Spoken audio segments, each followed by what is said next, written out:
Bottom of the deck ಬಂದಿರುವಂತಹದ್ದು 3 of wands ಬಂದಿದೆ. Envisioning of future, ನಿಮ್ಮ ಭವಿಷ್ಯತ್ತಿನ ದೃಷ್ಟಿಯನ್ನ ಗಮನದಲ್ಲಿಟ್ಕೊಂಡು ನಿಮ್ಮ ಭವಿಷ್ಯತ್ತಿನಲ್ಲಿ ಚೆನ್ನಾಗಿರ್ಬೇಕು ಅನ್ನುವಂತಹ ಗಮನದಲ್ಲಿಟ್ಕೊಂಡು ನೀವು ಆಲೋಚನೆಯನ್ನ ಮಾಡ್ತಾ ಇರುವಂತಹದ್ದು, ಮುಂದೆ ಹೋಗ್ತಾ ಇರುವಂತಹದ್ದು ರೆಪ್ರೆಸೆಂಟ್ ಆಗ್ತದೆ. ನಿಮ್ಮ ಲವ್ ಲೈಫಿನ ವಿಚಾರವಾಗಿ ನಲ್ಲಿ ಬಹಳಷ್ಟು ಫುಲ್ಫಿಲ್ಮೆಂಟ್ ಗಳಿತ್ತು, ಸಮಾಧಾನ ಇತ್ತು, ಸಂತೋಷದಿಂದ ಇದ್ರಿ, ಬಹಳಷ್ಟು ಕೇರಿಂಗ್ ನಿಂದ ಇದ್ರಿ ಮತ್ತು ಅದರಲ್ಲಿ ಕೆಲವೊಂದು ರೀತಿಯ ಆಲೋಚನೆಯನ್ನ ಕೂಡ ಮಾಡ್ತಾ ಇದ್ರಿ. ಏನು ರೀತಿಯ ತೊಂದರೆಗಳಾಗಬಾರ್ದು, ಈ ಲವ್ ಲೈಫಿನಿಂದ ನನಗೆ ಯಾವುದೇ ರೀತಿಯ ತೊಂದರೆಗಳಾಗಬಾರ್ದು ಅನ್ನೋಂತಹ ಚಿಂತೆ ಕೂಡ ನೀವು ಪಾಸ್ಟಿನಲ್ಲಿಯೂ ಕೂಡ ಸ್ವಲ್ಪ ಇದ್ದಿದ್ದು ರೆಪ್ರೆಸೆಂಟ್ ಆಗ್ತಾ ಇದೆ. ಖುಷಿ ಇತ್ತು, ಸಮಾಧಾನ ಇತ್ತು, ಬಹಳ ಕೇರಿಂಗ್ ಇಂದ ಇರ್ತಾ ಇದ್ರಿ, ಬಟ್ ಅಲ್ಲಿ ಸ್ವಲ್ಪ ಚಿಂತೆ ಕೂಡ ಇದ್ದಂತಹದ್ದು ನಿಮ್ಮ ಪಾಸ್ಟಿನಲ್ಲಿ ಲವ್ ಲೈಫಿನ ವಿಚಾರವಾಗಿ ರೆಪ್ರೆಸೆಂಟ್ ಆಗ್ತಾ ಇದೆ. ಭಯ ಏನಿರ್ಲಿಲ್ಲ, ಸ್ವಲ್ಪ ರೀತಿಯ ಚಿಂತೆಗಳು ನಿಮ್ಮಲ್ಲಿ ಇದ್ದಂತಹದ್ದು ರೆಪ್ರೆಸೆಂಟ್ ಆಗ್ತಾ ಇದೆ. ನೆಕ್ಸ್ಟ್ ಅಟ್ ದ ಪ್ರೆಸೆಂಟ್ ನಲ್ಲಿ ಏನಾಗ್ತಾ ಇದೆ ಅನ್ನೋದನ್ನ ನೋಡೋಣ. ಅಲ್ಲಿಯೂ ಸ್ವಲ್ಪ ಚಿಂತೆ ಇತ್ತು, ಇಲ್ಲಿನೂ ಕೂಡ ಯೋಚನೆಯನ್ನ ಮಾಡ್ತಾ ಇದ್ದೀರಾ. ಎಲ್ಲವೂ ಚೆನ್ನಾಗಿದೆ, ಸಮಾಧಾನವಾಗಿದೆ, ಎಲ್ಲವೂ ಚೆನ್ನಾಗಿ ಆಗ್ತಾ ಇತ್ತು. ಆದ್ರೆ ಲಾಸ್ಟ್ ಅಲ್ಲಿ ಯಾಕೆ ಹಿಂಗ್ ಆಗ್ತಾ ಇದೆ ಅಂತ ಅಟ್ ಪ್ರೆಸೆಂಟ್ ನಲ್ಲಿ ನಿಮ್ಮ ಲವ್ ಲೈಫಿನ ವಿಚಾರವಾಗಿ ಯೋಚನೆಯನ್ನ ಮಾಡ್ತಾ ಇರುವಂತದ್ದು ರೆಪ್ರೆಸೆಂಟ್ ಆಗ್ತಿದೆ. ಈ ಕಾರ್ಡಿಗೆ ನಾನು ಕ್ಲಾರಿಫಿಕೇಶನ್ ಕಾರ್ಡ್ ಅನ್ನ ತಗೊಂಡಾಗ 7 ಆಫ್ ವ್ಯಾಂಡ್ಸ್ ಬಂದಿದೆ. ಡಿಫೆನ್ಸಿವ್ನೆಸ್ ಅನ್ನ ರೆಪ್ರೆಸೆಂಟ್ ಮಾಡ್ತಾ ಇದೆ. ಲವ್ ಲೈಫಿನ ವಿಚಾರವಾಗಿ, ನಿಮ್ಮ ಲವ್ ಲೈಫಿನ ವಿಚಾರವಾಗಿ ತಮ್ಮ ಹಿತಾಸಕ್ತಿಗಳ ಕಡೆಗೆ, ತಮ್ಮ ಭವಿಷ್ಯತ್ತಿನ ಕಡೆಗೆ ಹೆಚ್ಚು ಗಮನವನ್ನ ಕೊಡ್ತಾ ಇರುವಂತಹದ್ದೇ ರೆಪ್ರೆಸೆಂಟ್ ಆಗ್ತಾ ಇರೋದು. ಸಾಂಪ್ರದಾಯಿಕವಾದಂತಹ ಆಲೋಚನೆಗಳನ್ನ ಮಾಡುವಂತಹದ್ದು ರೆಪ್ರೆಸೆಂಟ್ ಆಗ್ತಾ ಇದೆ. ಮದುವೆಗಳ ವಿಚಾರದಲ್ಲಿ ಸ್ವಲ್ಪ ಟ್ರೆಡಿಷನಲ್ ಆಗಿ ಥಿಂಕ್ ಮಾಡ್ತಾ ಇರುವಂತಹದ್ದು, ತಮ್ಮದೇ ಆದಂತಹ ಪ್ಯಾಷನೇಟ್ ಏನಿದೆ ಅದರ ಕಡೆಗೆ ಹೆಚ್ಚು ಗಮನವನ್ನ ಕೊಡ್ತಾ ಇರುವಂತಹದ್ದು ರೆಪ್ರೆಸೆಂಟ್ ಆಗ್ತಾ ಇದೆ. ನಿಮ್ಮ ಲವ್ ಲೈಫಿನ ವಿಚಾರದಲ್ಲಿ ಈಗ ಸ್ವಲ್ಪ ಕೆಲವೊಂದು ರೀತಿಯ ಆಲೋಚನೆಗಳನ್ನ ನೀವು ಮಾಡ್ತಾ ಇರುವಂತಹದ್ದು ಇಲ್ಲಿ ರೆಪ್ರೆಸೆಂಟ್ ಆಗ್ತಾ ಇದೆ. ಇನ್ ಫ್ಯೂಚರಿನ ದೃಷ್ಟಿಯಿಂದ ಏನಾಗುತ್ತೋ, ಹೇಗಾಗುತ್ತೋ, ಹೆಂಗಿರುತ್ತೋ ಅನ್ನೋಂತಹ ಆಲೋಚನೆಗಳನ್ನ ನೀವು ಮಾಡ್ತಾ ಇರುವಂತಹದ್ದು ರೆಪ್ರೆಸೆಂಟ್ ಆಗ್ತದೆ. ಇನ್ ಇಮಿಡಿಯೇಟ್ ಫ್ಯೂಚರ್ ನಲ್ಲಿಯೂ ಕೂಡ ನಿಮ್ಗೆ ಪೊಸೆಸಿವ್ನೆಸ್ ಅನ್ನ ರೆಪ್ರೆಸೆಂಟ್ ಮಾಡ್ತಾ ಇದೆ. ಎಲ್ಲವನ್ನ ತಮ್ಮ ಕಂಟ್ರೋಲ್ ನಲ್ಲಿ ಇಟ್ಕೊಬೇಕು, ಯಾವುದನ್ನು ಓಪನ್ ಅಪ್ ಆಗಿ ಮಾತಾಡಬಾರ್ದು. ನಾನು ಭವಿಷ್ಯದ ದೃಷ್ಟಿಯಿಂದ ನನ್ನ ಹಣಕಾಸಿನ ಬಗ್ಗೆ ಹೆಚ್ಚು ಗಮನವನ್ನ ಕೊಡಬೇಕೇ ಹೊರತು ಲವ್ ಲೈಫಿನ ವಿಚಾರದಲ್ಲಿ ಅಷ್ಟು ಗಮನವನ್ನ ಸಾಧ್ಯದ ಮಟ್ಟಿಗೆ ಕೊಡ್ತಾ ಇರುವಂತದ್ದು ಇಲ್ಲೇನು ರೆಪ್ರೆಸೆಂಟ್ ಆಗ್ತಾ ಇಲ್ಲ. ಹಾಫ್ ಪಾರ್ಟಿಗಳಿಗೆ ನಾನು ಕ್ಲಾರಿಫಿಕೇಶನ್ ಕಾರ್ಡ್ ಅನ್ನ ಕೊಟ್ಟಾಗ ಅವ್ರು ಓಪನ್ ಅಪ್ ಆಗದೆ ಇರೋದೇ ನೀವು ಕೆಲವೊಂದು ರೀತಿಯ ಆಲೋಚನೆಗಳನ್ನ ಅಥವಾ ಚಿಂತೆಗಳನ್ನ ಮಾಡ್ತಾ ಇರುವಂತಹದ್ದು ರೆಪ್ರೆಸೆಂಟ್ ಆಗ್ತಾ ಇದೆ. ಯಾವುದನ್ನು ಕೂಡ ಓಪನ್ ಅಪ್ ಆಗಿ ಹೇಳ್ತಾ ಇಲ್ಲ ಇರೋದೇ ನಿಮ್ಮ ಚಿಂತೆಗಳಿಗೆ ಕಾರಣವಾಗಿರುವಂತದ್ದು.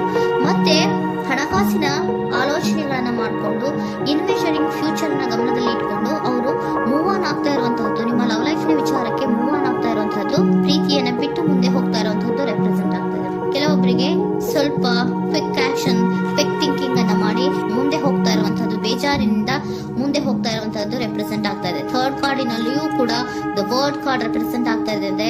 Word is represented by ending ಅನ್ನ ರೆಪ್ರೆಸೆಂಟ್ ಮಾಡುತ್ತೆ. ಬೇಜಾರಿನಿಂದ ಕೆಲವೊಂದು ಲವ್ ಲೈಫಿನ ವಿಚಾರವಾಗಿ ಎಂಡಿಂಗ್ ಅನ್ನ ಮಾಡುವಂತಹದ್ದು ರೆಪ್ರೆಸೆಂಟ್ ಆಗ್ತಾ ಇದೆ.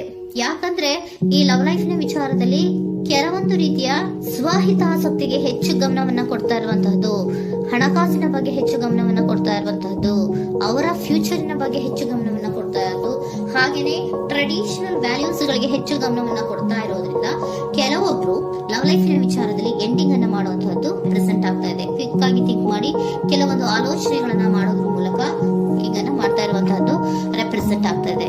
ಮತ್ತೆ ಕೆಲವೊಬ್ರು ಯಾವುದನ್ನು ಕೂಡ ಓಪನ್ ಅಪ್ ಆಗಿ ಹೇಳ್ಕೊಳ್ಳುದಿರ ಪೊಸೆಸಿವ್ನೆಸ್ ಆಗಿರುವಂತಹದ್ದು ರೆಪ್ರೆಸೆಂಟ್ ಆಗ್ತಾ ಇದೆ. ನಿಮ್ಮ ಲವ್ ಲೈಫಿನ ವಿಚಾರವಾಗಿ ಯಾವುದನ್ನು ಕೂಡ ಓಪನ್ ಅಪ್ ಆಗಿ ಹೇಳ್ಕೊತಾ ಇಲ್ಲ, ಸುಮ್ಮನೆ ಮುಂದೆ ಹೋಗ್ತಾ ಇರುವಂತಹದ್ದು ರೆಪ್ರೆಸೆಂಟ್ ಆಗ್ತಾ ಇದೆ. ಯಾಕೆ ಅವರಿಗೆ ಇನ್ವೆಸ್ಟ್ಮೆಂಟ್ ಫ್ಯೂಚರ್ ನ ದೃಷ್ಟಿಯಿಂದ ಗಮನವನ್ನ ಇಟ್ಕೊಂಡು ಭವಿಷ್ಯತ್ತಿನಲ್ಲಿ ಏನಾಗುತ್ತೋ, ಹೇಗಾಗುತ್ತೋ ಅನ್ನೋಂಥ ಗಮನವನ್ನ ಇಟ್ಕೊಂಡು ಅವ್ರ ಬಗ್ಗೆ ಮಾತ್ರ ಅವರು ಯೋಚನೆಯನ್ನ ಮಾಡ್ತಾ ಇರುವಂತಹದ್ದು ಕೆಲವೊಬ್ಬರಿಗೆ ರೆಪ್ರೆಸೆಂಟ್ ಆಗ್ತದೆ. ಮತ್ತೆ ಕೆಲವೊಬ್ರು ಬಹಳ ಡಿಫೆನ್ಸಿವ್ ಆಗಿರುವಂತಹದ್ದು, ತಮಗೇನು ತೊಂದರೆ ಆಗಬಾರ್ದು ಲವ್ ಲೈಫಿನಿಂದ ಅನ್ನುವಂತಹ ಗಮನವನ್ನ ಇಟ್ಕೊಂಡು ಬಹಳ ಟ್ರೆಡಿಷನಲ್ ಆಗಿ ಈಗ ಯೋಚನೆಯನ್ನ ಮಾಡ್ತಾ ಇರುವಂತಹದ್ದು ಅಟ್ ಪ್ರೆಸೆಂಟಿನಲ್ಲಿ ರೆಪ್ರೆಸೆಂಟ್ ಆಗ್ತದೆ. ಹಿಂದೆ ನಿಮ್ಮಲ್ಲಿ ಸಂತೋಷ ಇತ್ತು, ಸಮಾಧಾನ ಇತ್ತು, ಬಹಳ ಕೇರಿಂಗ್ ಇತ್ತು, ಆದ್ರೂ ಕೂಡ ನಿಮ್ಮಲ್ಲಿ ಕೆಲವೊಂದು ಯೋಚನೆಗಳು ಇದ್ದೇ ಇತ್ತು. ಭಯ ಇಲ್ಲ ಅಂದ್ರೂ ಕೂಡ ಸ್ವಲ್ಪ ಆಲೋಚನೆಗಳನ್ನ ಮಾಡ್ತಾ ಇರುವಂತಹದ್ದು, ನನಗೇನು ತೊಂದರೆ ಆಗಬಾರ್ದು, ಯಾವುದೇ ರೀತಿಯ ತೊಂದರೆಗಳು ಆಗಬಾರ್ದು ಅನ್ನೋಂತಹ ಆಲೋಚನೆಯನ್ನ ಮಾಡ್ತಾ ಇರುವಂತಹದ್ದೇ ನಿಮ್ಮ ಲವ್ ಲೈಫಿನಲ್ಲಿ ರೆಪ್ರೆಸೆಂಟ್ ಆಗ್ತಾ ಇರೋದು. ಏಂಜಲ್ ಗೈಡೆನ್ಸ್ ಅನ್ನ ತಗೊಂಡ್ಬಿಡೋಣ. ನೋ ನೀಡ್ ಟು ವರಿ, ಯಾವುದಕ್ಕೂ ನೀನು ಭಯವನ್ನ ಪಡುವಂತಹ ಅವಶ್ಯಕತೆ ಇಲ್ಲ. ಟೇಕ್ ಎ ಆಕ್ಷನ್ಸ್ ಅನ್ನ ತಗೋ. ಇಫ್ ಯು ಬಿಲೀವ್, ನಿನ್ಗೆ ನಂಬಿಕೆ ಇದೆಯಾ, ಸಿಚುಯೇಷನ್ ವಿಲ್ ಇಂಪ್ರೂವ್, ಸಿಚುಯೇಷನ್ ಅನ್ನೋದು ಇಂಪ್ರೂವ್ ಆಗುತ್ತೆ. ಆಕ್ಷನ್ ಅನ್ನ ತಗೋಬೇಕು ಅಂತ ನಿಮ್ಗೆ ಈ ಲವ್ ಲೈಫಿನ ವಿಚಾರವಾಗಿ ಅನ್ಕೊಂಡಿದ್ರೆ ಟೇಕ್ ಆಕ್ಷನ್ಸ್ ಅನ್ನ ತಗೋ ಅಂತ ಕೂಡ ಏಂಜಲ್ ಗೈಡೆನ್ಸ್ ನಿಮ್ಗೆ ಕೊಡ್ತಾ ಇದ್ದಾರೆ. ಯಾಕೆ ನಿಮ್ಗೆ ಈ ರೀತಿ ಬರ್ತಾ ಇದೆ ರೀಡಿಂಗ್ ಗಳಲ್ಲಿ ಅನ್ನೋದಕ್ಕೆ ನಾನು ನಿಮ್ಮ ಸರೌಂಡಿಂಗ್ ಸಿಚುಯೇಷನ್ ಹೇಗಿದೆ ಅನ್ನೋದ್ರ ಬಗ್ಗೆ ನಾನು ಕಾರ್ಡ್ ತಗೋತೀನಿ. It is a healthy to set boundaries in relationship.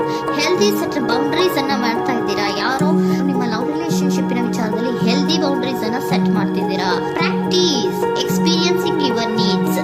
ಏನ್ ಬೇಕು ನನಗೆ ಅನ್ನೋದ್ರ ಬಗ್ಗೆ ಈಗ ಆಲೋಚನೆಯನ್ನ ಮಾಡ್ತಾ ಇರುವಂತದ್ದು. Remember that no is a complete sentence. No ಅನ್ನೋದೇ ಒಂದು ಕರೆಕ್ಟ್ ಆಗಿರುವಂತಹ ಸೆಂಟೆನ್ಸ್ ಅಂತ ಅವರು ಹೇಳ್ತಾ ಇದ್ದಾರೆ. ಸರೆಂಡರ್ ಸಿಚುಯೇಷನ್ ಯಾಕೆ ನಿಮಗೆ ಎಂಡಿಂಗ್ ಅನ್ನ ರೆಪ್ರೆಸೆಂಟ್ ಮಾಡ್ತಾ ಇದೆ ಅಂದ್ರೆ, ಕೆಲವೊಂದು ರೀತಿಯ ಹೆಲ್ದಿ ಬೌಂಡ್ರೀಸ್ ಅನ್ನ ಹಾಕೋತಾ ಇದ್ದಾರೆ. ನಾನು ಹೀಗೆ ಇರಬೇಕು, ನಾನು ಭವಿಷ್ಯತ್ತಿನ ಕಡೆಗೆ ಹೆಚ್ಚು ಗಮನವನ್ನ ಕೊಡಬೇಕು, ನನ್ನ ಲವ್ ಲೈಫಿಗಿಂತ ನನ್ನ ಹಣಕಾಸಿನ ಬಗ್ಗೆ ಹೆಚ್ಚು ಗಮನವನ್ನ ಕೊಟ್ಟು ಕೆಲವೊಂದು ರೀತಿಯ ನಮ್ಮ ಜೀವನದಲ್ಲಿ ಟ್ರೆಡಿಷನ್ ವ್ಯಾಲ್ಯೂಸ್ ಗಳಿಗೆ ಹೆಚ್ಚು ಗಮನವನ್ನ ಕೊಡಬೇಕು ಅನ್ನೋದ್ರ ಕಾರಣಗಳಿಗೆ ಕೆಲವೊಬ್ರು ನಿಮ್ಮ ಲವ್ ಲೈಫಿನ ವಿಚಾರದಲ್ಲಿ ಎಂಡಿಂಗ್ ಅನ್ನ ಮಾಡುವಂತಹದ್ದು ರೆಪ್ರೆಸೆಂಟ್ ಆಗ್ತದೆ. ಯಾಕೋ ಕೆಲವೊಬ್ರು ಹೆಲ್ದಿ ಬೌಂಡ್ರೀಸ್ ಗಳನ್ನ ಹಾಕೋತಾ ಇರುವಂತದ್ದು ರೆಪ್ರೆಸೆಂಟ್ ಆಗ್ತಾ ಇದೆ. ಅದಕ್ಕೇನೆ ನಿಮ್ಗೆ ಏಂಜಲ್ ಗೈಡೆನ್ಸ್ ಕೂಡ ಕೊಟ್ಟಿರುವಂತಹದ್ದು. No need to worry. ಅದಕ್ಕೆ ಹೆಲ್ದಿ ಬೌಂಡ್ರೀಸ್ ಅನ್ನ ಹಾಕೋತಾ ಇರೋದಕ್ಕೇನು ನೀನು ಆಲೋಚನೆಯನ್ನೇನು ವರಿ ಏನು ಮಾಡ್ಕೊಬೇಡ. ಸಿಚುಯೇಷನ್ ಅನ್ನೋದು ಖಂಡಿತ ಇಂಪ್ರೂವ್ ಆಗುತ್ತೆ. ಇಫ್ ಯು ಬಿಲೀವ್, ನಿನಗೆ ನಂಬಿಕೆ ಇದೆಯಾ, ಟೇಕ್ ಆಕ್ಷನ್. ಕೆಲವೊಂದು ಆಕ್ಷನ್ಸ್ ಗಳನ್ನ ತಗೋ ಅಂತ ಹೇಳ್ತಾ ಇದ್ದಾರೆ.